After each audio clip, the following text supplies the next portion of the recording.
Hi, everybody. Good morning or good afternoon or good evening, I suppose, depending on where you are at this moment. My name is Devorah Katz. I am a long-time contributor to Global Day of Jewish Learning. It is one of my favorite days. It feels very organic and wonderful to me. For me, it is 9 o'clock in the evening. Some or most of my kids are in bed, and you're joining me in my kitchen this evening to talk about Judaism's love of a good meal.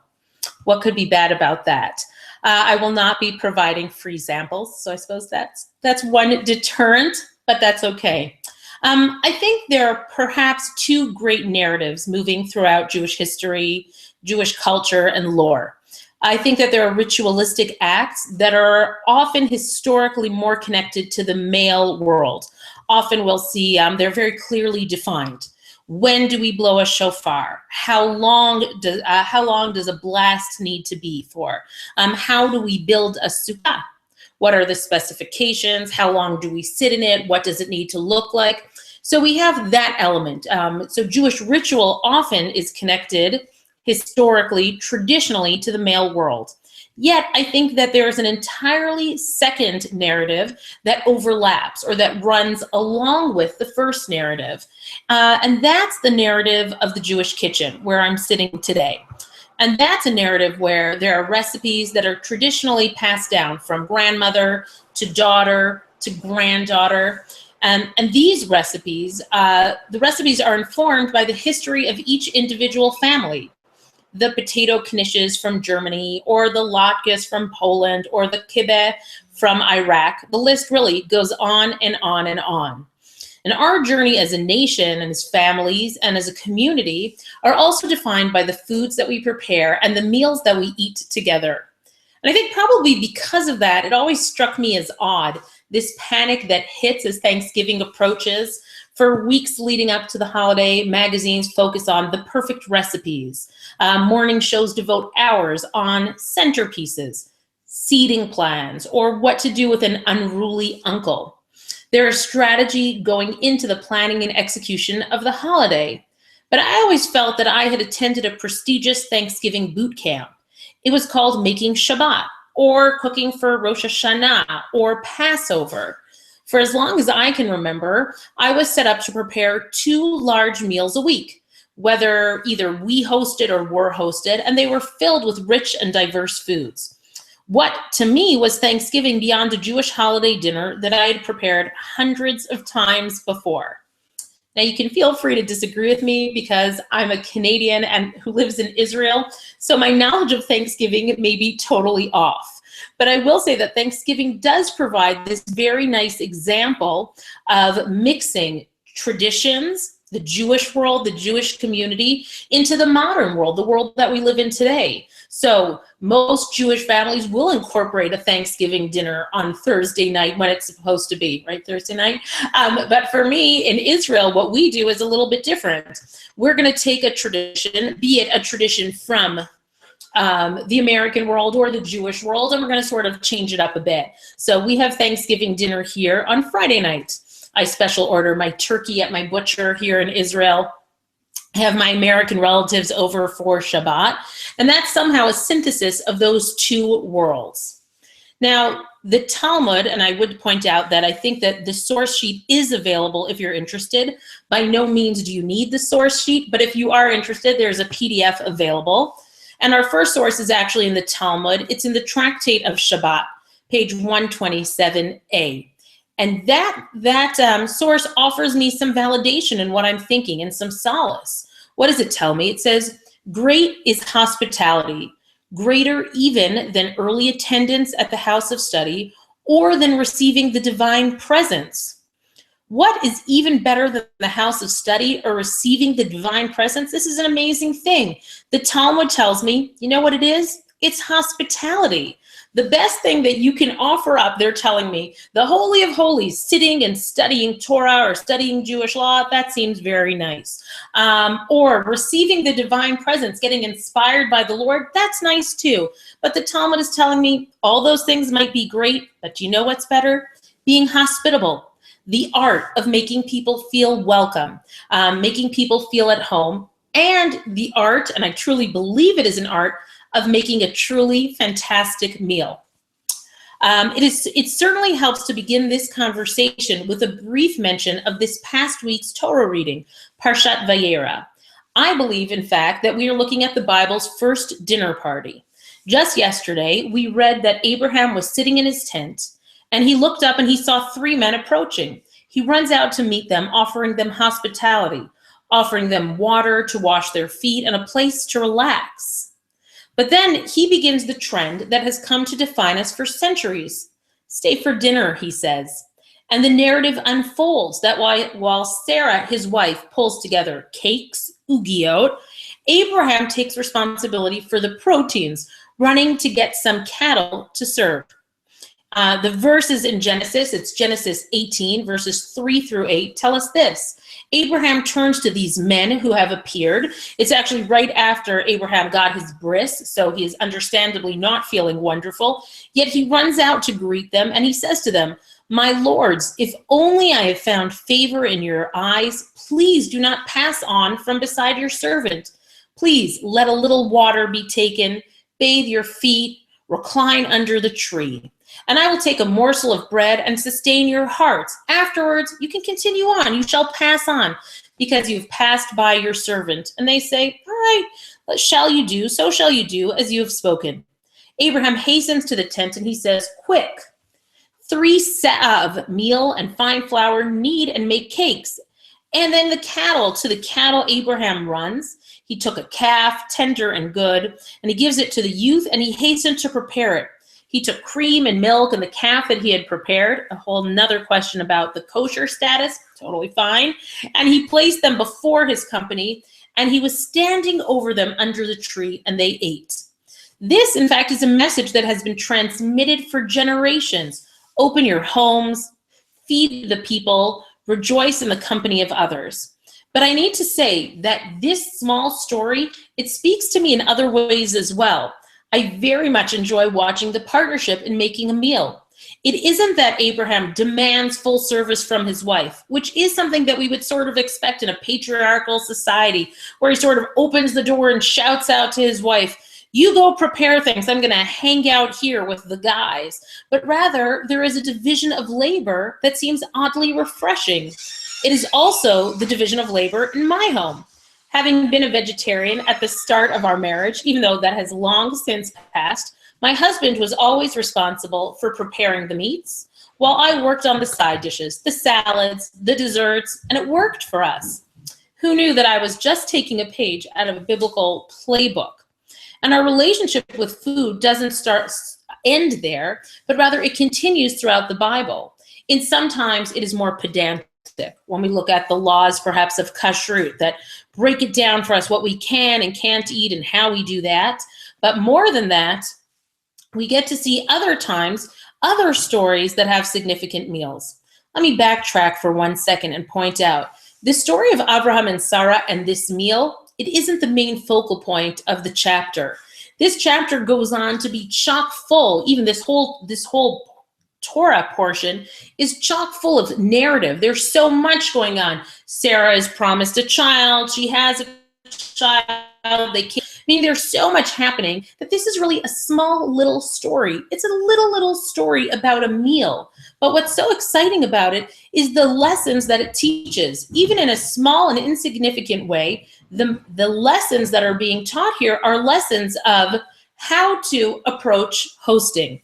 You notice that Abraham does not sit down to eat with them. He hovers over them. He's standing over them under the tree while they eat. It's not because they don't have enough food. It's because the act of hospitality is so significant and so important to him that he wants to make them as comfortable as possible. So he's watching them. I've commented before that I very often embarrass my children when we have company for Shabbat. We have a lot of 18-year-olds who are on a gap year here. So they're always quite hungry. We have a lot of soldiers who are, free for the weekend. And I'm always making sure that they've eaten enough. Did you try this? Are you okay? Can I pass you something? And they're there's this element of the hover, the Jewish hover. And again, I feel wonderful that I'm taking it from the Abraham playbook, even though I had no idea. But here Abraham is in this first meal while he is ill, right? He is recovering from a Brit Milah, and he is hovering over them to make sure that everything that they have enough and that they're feeling comfortable. So moving forward. Perhaps one of our most significant meals was the one eaten before the Jews left Egypt. While they were instructed on how to prepare the Korban Pesach, the Passover sacrifice, and how to eat it. They were told the whens and the wheres and the hows. What is the very first act that the Israelites in Egypt are commanded to do? The late Gil Marks, the food historian, he asked that question. What is it that they're supposed to do? Israel is just coming together as a nation under Egypt. The first thing that they're commanded to do is to have a communal meal. Roast lamb and herbs, some nice shawarma, Gil says. Just to point out, Gil Marks, who is both a friend and a neighbor of ours, writes eloquently on Judaism's connection to food in introductions to two of his books, The World of Jewish Cooking and The World of Jewish Entertaining, as well as he literally wrote the book on Jewish cooking called The Encyclopedia of Jewish Foods. So a lot of what I'm talking about are things that Gil has commented on, and his knowledge of the history of food is vast. And really, I think he's one of a kind. So Gil is talking about this very interesting idea. In the moment where we first become a nation, my assumption again would be that there are many things that we need to do. I need to prepare to leave Egypt, right? We had just finished all the plagues. We know that Paro is angry at us. We know that we're going to try and escape. And the Jews here, the Israelites, have been enslaved for hundreds and hundreds of years. So it's so interesting that right before they escape, what are they commanded to do? What is one of the first laws that they receive? It's sit down. Sit down with as many people that can fit into your house, your family, or your neighbors and your neighbors. Sit down, and here's the food I want you to eat. Roast your lamb, make it nice, maybe add some herbs to it, and let's sit down. All hell is about to break loose, right? You're going to cross the Red Sea. Who knows? There is so much unknown about to happen. But there's this idea of be a mensch, sit down. As slaves, the transition from slavery into freedom is this one meal. We're going to sit down and eat. That's very impressive. That makes a great impression on me. Yet, for me, even more, the real story that leaves its indelible mark on me or on us is the story of matzah. It's the idea that the dough didn't have enough time to rise, and so the Jews were forced to leave Egypt with a new culinary delight. That might be debatable if it's a culinary delight or not, yet we have this option here of eating matzah. This is probably a good moment to step back and share a bit about my life and who I am, and that might explain, at least in part, my fascination with matzah. I'm the founding editor of a family website called chalacrumbs.com, which I suppose is the exact opposite of matzah. But we're always into doing great family activities surrounding the holidays. So there was a lot of matzah thought, but beyond that, my husband owns an artisan bakery here in Israel where he focuses on making artisan sourdough breads. For many years, I think we still do it, for the week leading into Passover, we make matzah in our backyard. It really gives me good wife points because I think it's insane to bring in dozens of people to make matzah. But here we go. And so for 2 weeks, my husband made matzah, and he decided that a great thing to do now would be to focus in on how to make bread. And so his interest in sourdough breads coincided with our family's interest in matzah. So it's probably through his relationship with his bakery that we take a bit of a closer look at the story of leaving Egypt. Today, in the world of grocery breads that are factory manufactured with few nutritional claims, the story of bread not having enough time to rise seems bizarre. How long can it actually take? But in truth, there was no industrial-sized ovens or kitchens to make everything happen. So the breads in Egypt were probably more akin to the sourdoughs of today. A sourdough is a dough that is nurtured slowly and develops over many, many hours into bread. So it is truly possible, perhaps even likely, that the bread that didn't have enough time to rise in Egypt was a sourdough bread. Which is kind of amazing. So in the artisan world, we talk a great deal about returning to our roots, of becoming anchored again into the local tapestry and into the land, and truly appreciating the local farms and what they have to offer. So now we see that this too can be traced back to the Bible, right? The idea of looking at what is provided for you, either in appreciation or I would even say in complaint. And let me talk about that for 1 minute. I want to point out that I do believe that you can also ask questions if you are so inclined. I'm checking it out. So at any point in time, feel free. Okay, so we're at the point where the Jewish people or the Israelites have had a nice meal and their bellies are full and they're heading out into the unknown. But now, whereas the night before they had all night to eat their Korban Pesach, their sacrifice, now it seems that they're rushing out of the land of Egypt. And as they rush out of the land of Egypt, they don't have time for their dough to develop, possibly their sourdough, and so they have matzah. And as they head out of Egypt, we would assume that the response would be that they would appreciate what has happened. And indeed, in the first moments, they do.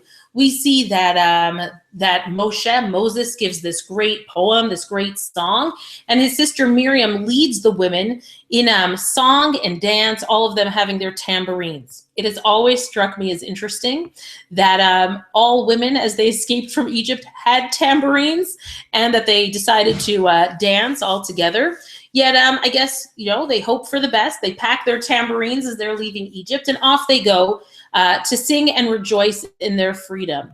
That feeling was short-lived. Only a year or so later, they've started to complain. And what are they complaining about? They're complaining that they're hungry.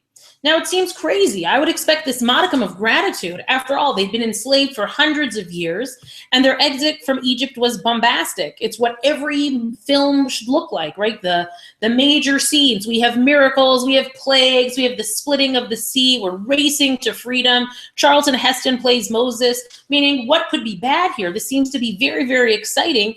And in truth, this should be the beginning of a beautiful story, a story of the evolution from slaves into free people. And instead, the birth of our nation, which should continue along the path of being both dramatic and miraculous, instead, after a short time in the desert, the Jews start complaining. They're hungry. And God supplies them with food. In fact, he does better than that. He gives them the manna. In English, in Hebrew, it's the man. And he gives them manna. What is the man? Depending on who you ask and which biblical critic is responding, really what the man is, perhaps, either it's the gum resin of desert shrubs, but really the biblical text wants to present it as something much more exciting and dramatic. They're presenting it as a miracle. What is it? 6 days a week, not on Shabbat, 6 days a week, this superfood falls from the sky and shows up in the morning. It's flat looking. People call it the bread of heaven, the bread of angels. It tastes, according to some Bible commentaries, it tastes exactly like what you'd want it to taste like. But the Jews aren't happy with man. They're learning the hard way what it means to be a foodie, to eat with all of your senses. What do they miss from Egypt? They miss meat, fish, cucumbers, melons, leeks, onions, garlic. If you picture all of those things, what are we picturing? Foods with vibrant colors, with pungent smells. It is an unbelievable loss. So I'm watching two things happening. One, I'm learning to enjoy the fact that coming with independence comes this modicum of complaining. For those of you who have teenage children, I noticed this amazing thing, which is as I give them more and more freedom, sometimes there's less and less respect coming back. I would expect them to be so excited. I've lengthened your curfew. You can stay out till 10:30 at night. But what do they have to say? Well, why not 11? Or, you feel free to meet your friends. Here's, 20 shekel. Why not 30? As we give people more freedom, there is more of this pushback. And that's part of what we're seeing here. On your source sheet, you can see the text. It's in Bamidbar, Numbers, chapter 11, verses 4 through 8. The mixed multitude that was among them fell a-lusting, and the children of Israel also wept on their part, and they said, "What that we were given flesh to eat! We remember the fish which we were wont to eat in Egypt for naught, the cucumbers, the melons, and the leeks, and the onions, and the garlic. But now our soul is dried away. There is nothing at all. We have not save this manna to look to." Now the manna was like coriander seed, and the appearance thereof as the appearance of bdellium. The people went about and gathered it and ground it in mills or beat it in mortars and seethed it in pots and made cakes of it. And the taste of it was as the taste of a cake baked with oil. One needs to wonder why the Jews are looking back at their time in Egypt lovingly. Why is it that the food that they had in Egypt is something to feel some sentimentality for? But the truth is they are starting a long, long tradition of building meals on the past. There are two things that are happening. I love the idea that these slaves coming out of Egypt have become foodies. They're gourmet people. I don't want to eat man. I don't want to eat this flat cake. What I truly want to do is I want to be dazzled by food. You know, often in the bakery, it's so interesting. Our bakery is on a kibbutz. And so a lot of the old time kibbutz people come in and I offer them to choose from the different breads. And they, bread is bread, they say, hand me a loaf. And I think to myself, it's so interesting because I'll have other people come into the bakery and it'll take them 15 minutes to pick out the perfect loaf. They want it to look just right because in truth, as one customer loves telling me, we eat with our eyes first. So the first thing I need to do is my senses need to be aroused. I need to look at a beautiful piece of bread. I need to inhale the beautiful smells of freshly baked bread. I need to walk into a bakery that is warm and cozy with that smell and then buy a bread. It is the whole experience of all of our senses. And so part of what the Jews or the Israelites are doing as they leave Egypt is they're starting to realize this manna that we're being served, it doesn't dazzle us. We don't have our senses excited by it. Now, in truth, what God is expecting is gratitude. Here, don't worry about food. I'm supplying it every day. Every day, just go outside. It's waiting outside for you. But what they're looking for is they're looking for two things. One, something that dazzles all of their senses. And two, they're looking for a reminder. They're looking back, and Egypt wasn't a good time. We're not talking about, oh, what a fabulous time we had in Egypt. Everybody acknowledges the fact readily that they were slaves in Egypt and not happy slaves. It was a tremendously difficult time. Yet here they are, my name in here, yet here they are waiting longingly for the food that they once had while they were slaves. It's very interesting to me. Yet I think what happens is what else have we done in our lives but exactly that. After the Jewish people are exiled from the land of Israel, they go on a culinary adventure. Do I think that they would refer to it as a culinary adventure? No, I do not. I think that as we are exiled and travel the world, we are at the mercy of whatever country is hosting us or kicking us out or enslaving us or allowing us to live, right? History is so robust, but it's not always happy. Yet we still look back at it. The foods of Iran, Iraq, Libya, Yemen, Ethiopia, Poland, Russia, Germany, Lithuania, Spain, Italy, America, those became our foods. And as we are brought back together, as the world becomes a smaller and smaller place, we encounter foods our ancestors never would have imagined. In fact, this past weekend, my son spent the weekend in an absorption center with Ethiopians. And he said to me, you would not believe what they eat. And he came home with a list of foods that, I have never heard of, but one seemed to be more delicious than the next. And what we watch, certainly in Israel, is this mixing pot, where all of these foods are melded together to create almost a new type of food, patchwork foods. There was a great article in the Forward a number of years ago that was talking about Iraqi foods. And it was talking about one of the soups that was made, and it was called a kuba soup. Kubbeh or Kubba. It's definitely many different ways that it could be pronounced. But what is this soup? This is, the kuba is either fried and served as an appetizer. It has meat inside, or usually it's simmered in a broth, served as a stew. And the article refers to it as a step-sibling to the lighter Ashkenazi matzo ball soup, and closely related to the Syrian kibbeh. So this is an amazing thing, meaning what's happening is we're looking at all different types of foods from all different places in the world, right? And we're still connecting them to Judaism. The kuba soup of Iraq is meeting the matzo ball soup of Germany somewhere in the middle for this happy marriage. And so they come into many different ways, because now what we're doing is we blend them together for some kind of great soup.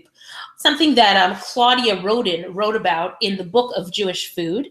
She mentioned that the pots of kuba, the soup, in Iraq, it was the meat dumplings in a stew. It was prepared on Friday on the roof terrace. That's where it was eaten for the Saturday lunch. So this to me is reminiscent of the Jews in Poland. The Jews in Poland, their Shabbat meal was cholent. What's cholent? Cholent is going to be a sort of potato, meat, barley stew that has been left baking on a low heat for many hours. So on the one hand, I have my cholent. We have the recipes that are passed down and down and down, but there is both an Ashkenazi version and a Sephardi version, a version of people who were in let's say Germany, Poland, Lithuania, Russia, and a Sephardi version of people that were in Iran, Iraq, Yemen, Syria, which are totally different. Maybe not totally. Mine is going to be based on meat and potatoes and barley and onions, but in a Sephardi home, cholent, or chamin as it is called, they use rice and chicken, and they put in whole eggs that brown as they're cooked slowly, right? Initially, right, you can't cook on Shabbat, but you want to have a warm meal on Shabbat lunch, on Saturday for lunch. So what do you need to do? You need to slow cook something so that you're not drying it out, it's not burning, and that somebody can find a way to eat it on Shabbat. But this is a great one. Since homes couldn't provide ovens that would remain on overnight, the Jews of the shtetl, I think also in Poland, but the story remains the same in London, they would bring their pots of cholent to the local Jewish bakery. So imagine that the chalot are taken out on Friday, right? They're finished baking the chalot, everything has been sold, and before Shabbat begins, the ovens remain on, and everybody comes with their own pot of their own homemade cholent, or the baker makes a giant pot of cholent and sticks it into the large bakery ovens, right? And then Shabbat morning, people would be claiming their cholent pots from the bakery after synagogue. They would go to shul in the morning in the Ashkenazi world, and as shul is over, everybody traipses to the baker to open the oven, to take their pots, and to bring it home. It's this beautiful tradition that happens surrounding Jewish food. But even more interesting, I mean, this is from Wikipedia, so I mean, I hold by it, but let me just be honest. Wikipedia tells me that the same practice was observed in Morocco, where black pots of Shina, S-H-I-N-A, were put in the baker's ovens overnight and then delivered by the baker's assistants on Shabbat morning, which I think is great. Meaning here you have a full service. What's happening here is that people are bringing in the cholent before Shabbat, and then on Shabbat, the baker's assistants are the ones that are delivering it door to door to everybody who's expecting their cholent. And in fact, there is one man who credits himself with inventing the slow cooker. The slow cooker, he says, I feel like it's a little bit like My Big Fat Greek Wedding, where everything is credited to the Greeks. So perhaps we can't take credit, but there certainly is someone who believes that his ancestor invented the slow cooker simply so that they could have cholent on Shabbat. In my mixed community in Israel, we hold a cholent competition every year, which brings in Ashkenazi cholents, Sephardi cholents, young people, old people, cholent made with beer, vegan cholents, vegetarian cholents. It is a wonderful experience. So now that we've sort of understood that the same types of food develop differently in countries around the world, I want to step back into my nation of Israel, which is this. After my Israelites finish missing meat and feeling sad for all the food they left behind in Egypt, they do go through 40 years of the desert, right? Walking through the desert to reach Israel. And once they get to Israel, they truly become a nation of farmers. We were an agrarian society, and the Bible truly reflects that. God, when he promises us, I guess let me say it differently. God sort of hands us this if-then scenario, my consequences for my actions.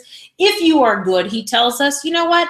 Then the rain will come at the right time. The food will grow properly. The way that God speaks to the Jewish people, to the Israelites, as they enter the land of Israel, is to recognize the true significance of wheat, of grain, of grapes, of your produce. That is what God gives to me. If we behave well, he says, you'll have rain when you need rain. You'll have the crops come out when they need to come out. Yet he tells us, if you don't follow my ways, if you follow additional idols, worship idols that are not me, if you do not follow my laws, what is the punishment going to be? It's going to be drought. It's going to be crops that don't turn well. So it's interesting that everything that we're looking at is truly predicated on food, on how food is developed. In Deuteronomy, in chapter 8, verse 8, God promises us a good land. What's a good land? A good land is a land of wheat and barley, of vines, figs, and pomegranates, a land of olive trees and honey, right? The 7 minim, the 7 species. God's greatest gift that he is going to give us is not wealth, and it's not riches. It's food. Here it's healthy food, off the vine foods, natural foods, hopefully organic foods, but that's truly the blessing that God gives us. It's so interesting because we've come to expect that what should happen are these bombastic things. In the same way, we'll return to Egypt for one moment. In the same way that God is promising us as he takes us out of Egypt, we have all these fabulous miracles. We just had the 10 plagues rain down on Egypt. We're about to have the Red Sea split open. These are huge miracles. But what do we need to do? We need to stop and have our meal. We need to have our Passover sacrifice. We need to sit there with friends and family. And in fact, the 3 major holidays are all a celebration of great miracles. The 3 major Jewish holidays are Sukkot, the Festival of Booths, Passover, and Shavuot. So Sukkot, what are we celebrating? We're reminiscent of the booths, right? The little tents, the huts, the children of Israel lived in for the 40 years that they spent in the desert, right? Passover, what do we celebrate? The huge miracle of leaving Egypt, right? The parting of the Red Sea, escaping, leaving slavery behind. And Shavuot, we celebrate receiving the Torah, Matan Torah. It's when God gives us the Torah. So these 3 holidays are all really connected to these huge miracles that have happened. Yet, these 3 holidays also coincide with planting and harvesting crops. So interesting, because we are at our very essence farmers. We're not more than that. And while there have been very, very large miracles in our past, certainly merit being celebrated and merit being remembered, that's our past. But we also have the continuity of living our lives off the land. And so each holiday really does celebrate 2 different things. The great miracles of, escaping from Egypt, getting the Torah, and then these very small miracles, a successful harvest, a year of rain. When my kids come home with these coloring sheets of, before the holidays, and they're coloring these great pictures of, the Yam Suf, the splitting of the sea, or getting the Torah, I always need to remind them. I think I might be a little bit of a buzzkill. I need to remind them. I say, those things are great. I'm really happy for great miracles, but also what's great? Rain, grain, harvesting. Yeah, I most certainly am a buzzkill, but I think that is significant. I think that so often in Judaism, what we're expecting are these huge miracles when really we need to come and appreciate the very, very small things in life. And that's one of the things that we understand so clearly in the Bible's telling of food, in the history of food that we're getting from the Bible. that doesn't end there. Why? Because I'm only 40 minutes in and I have more to say.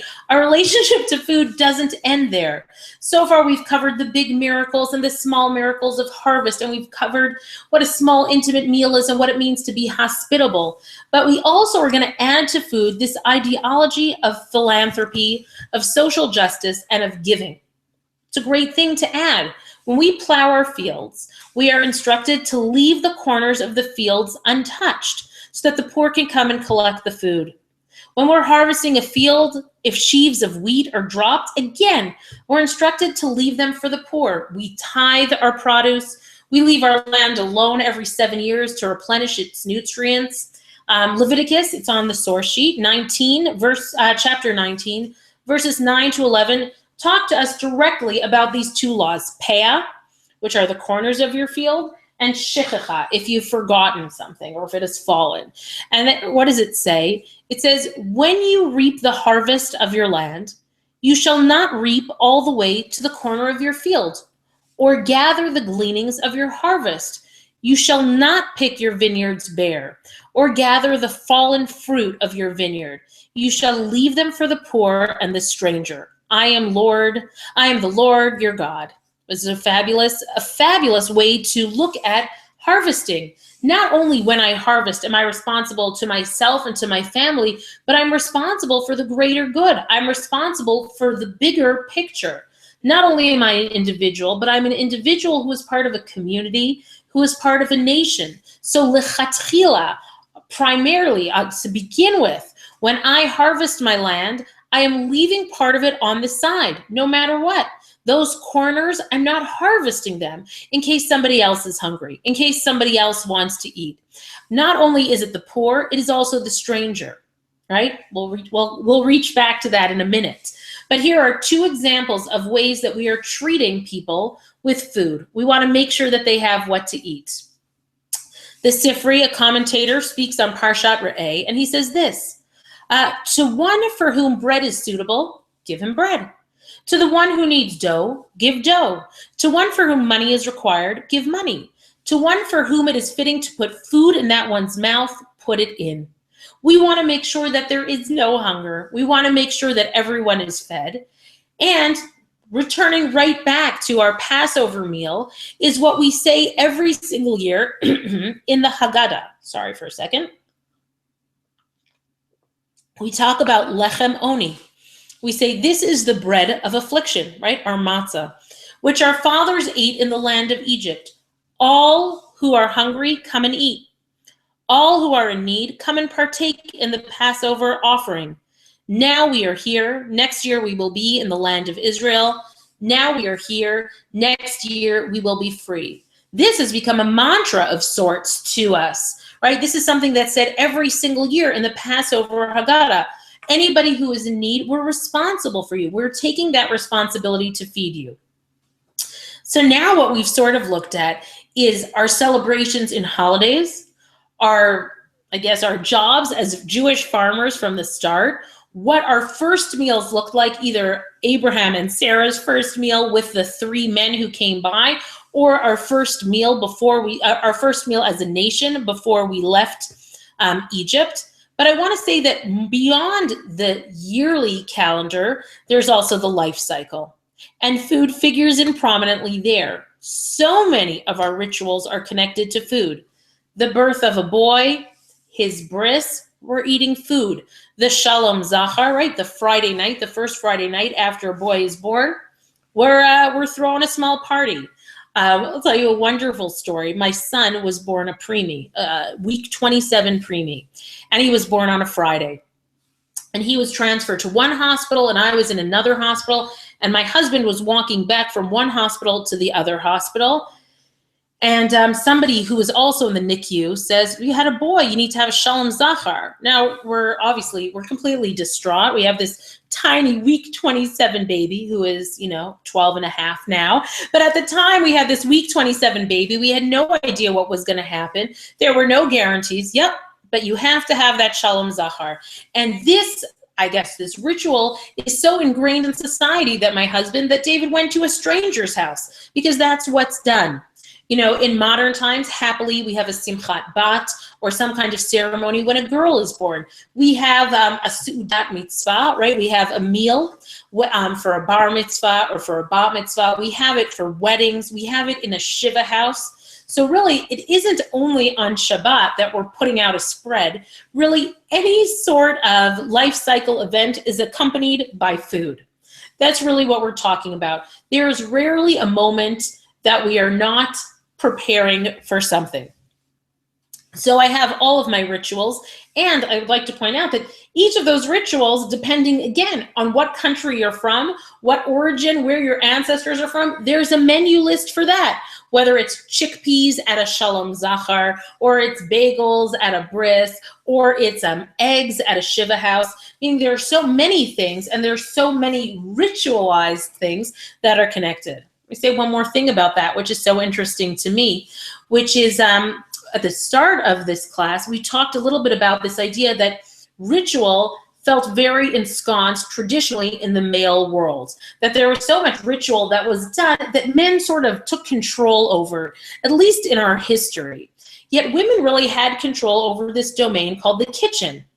And there, they were really given this creativity to create whatever it was to connect to either life cycle or the yearly cycle. Meaning, to me, it's always hilarious that I point out to my husband that Yom Kippur, the fast day, still has us making two major meals, because the meal before the fast and the meal after the fast. Often I feel like the time in between is just me, hanging out before we get ready to serve the next meal.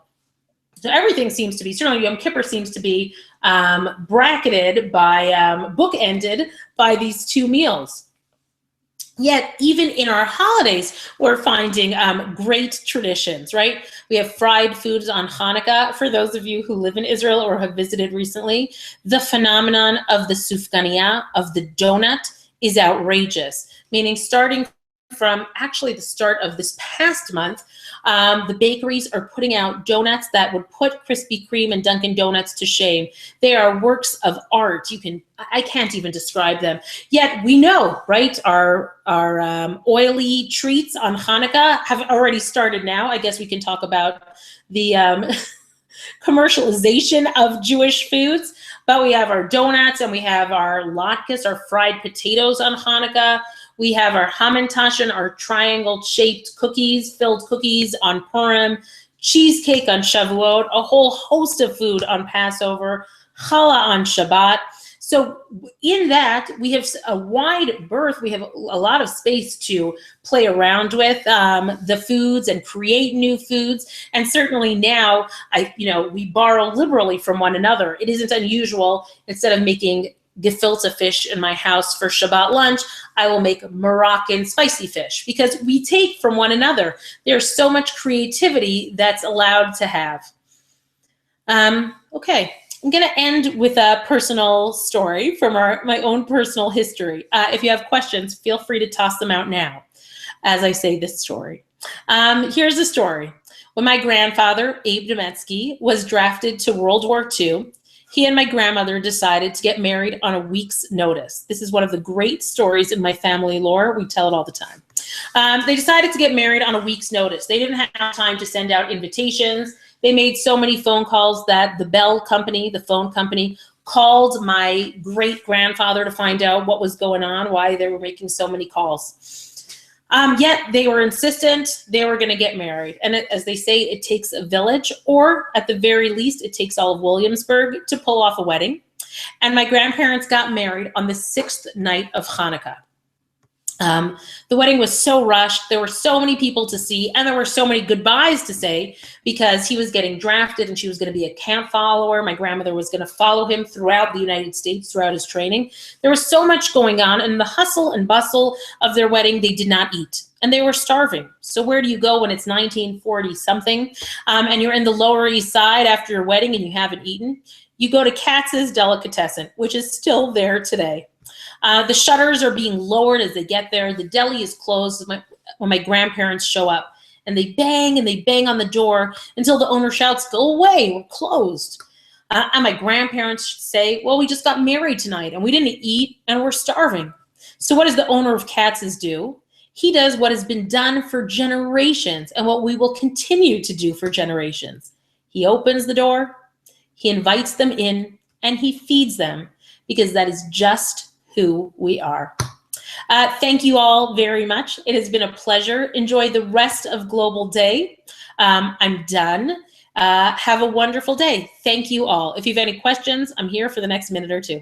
Take care, everyone. Bye-bye.